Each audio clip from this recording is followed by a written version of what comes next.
Hello বন্ধুরা, তোমরা কেমন আছো? আশা করি তোমরা ভালোই আছো। কালকেরে খুব একটা খুব একটা ভালো কাটেনি।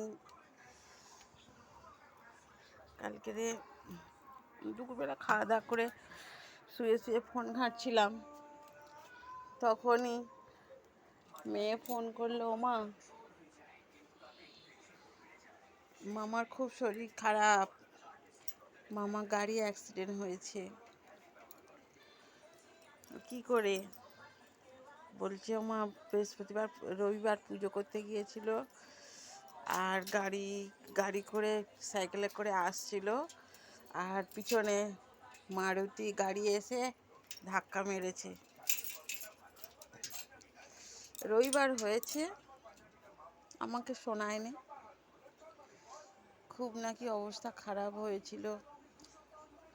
মারুতি গাড়িটা এসেই পিছনে এরকম ঘুরছিল ডান দিকে যাওয়ার জন্য, আর পিছন থেকে এসে মারুতি গাড়ি এসে পিছনে সাইকেলে পিছনে ধাক্কা দিয়েছে।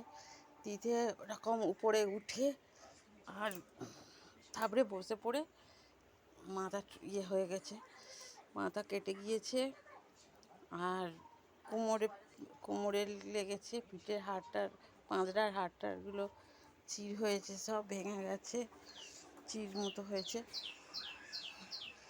আর খুব তো শরীর খারাপ ছিল, অজ্ঞান হয়ে গেছিল। পাবলিক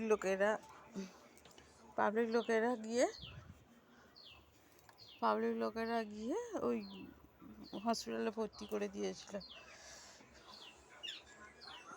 আমি তো জানি না ওরকম হয়েছে। আর বাড়িতে খবর এসছে মরে গিয়েছে।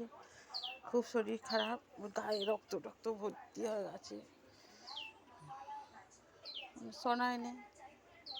তারপরে কালকের মেয়ে দুপুরবেলায় ছোট ভাজ ফোন করেছে, করে মেয়েকে বলেছে, মেয়ে আমাকে বলছে যে এরকম অ্যাক্সিডেন্টটা হয়েছে।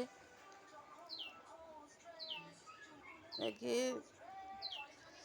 ফুটুক্কার যা পড়েছিলাম সেই অবস্থায় চলে গিয়ে আর দেখলাম ঘরে, হসপিটাল থেকে ঘরে নিয়ে আসছে, শুয়ে আছে, কোমরে লেগেছে, ঘাড়ে লেগেছে, মাথায় 3-4টে সেলাই পড়েছে, আর একা উঠতে পারছে না বিছনা থেকে। ঘাড়ে মাথায় সেলাই পড়েছে, তো পিছনটা ধরে মাথাটা ধরে চাগিয়ে তুলে দিচ্ছে, উঠছে।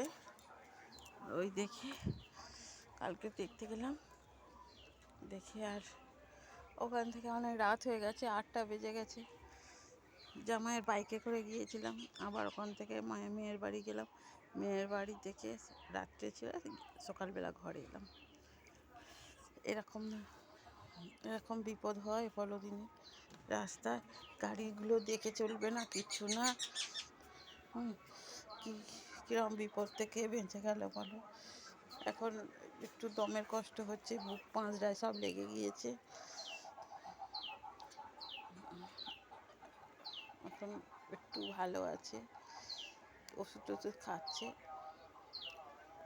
তাহলে বন্ধু এখন রাখছি, বেশি কথা বলবো না, তাই অনেকটা হয়ে গেল লম্বা ভিডিও, তোমরা দেখো।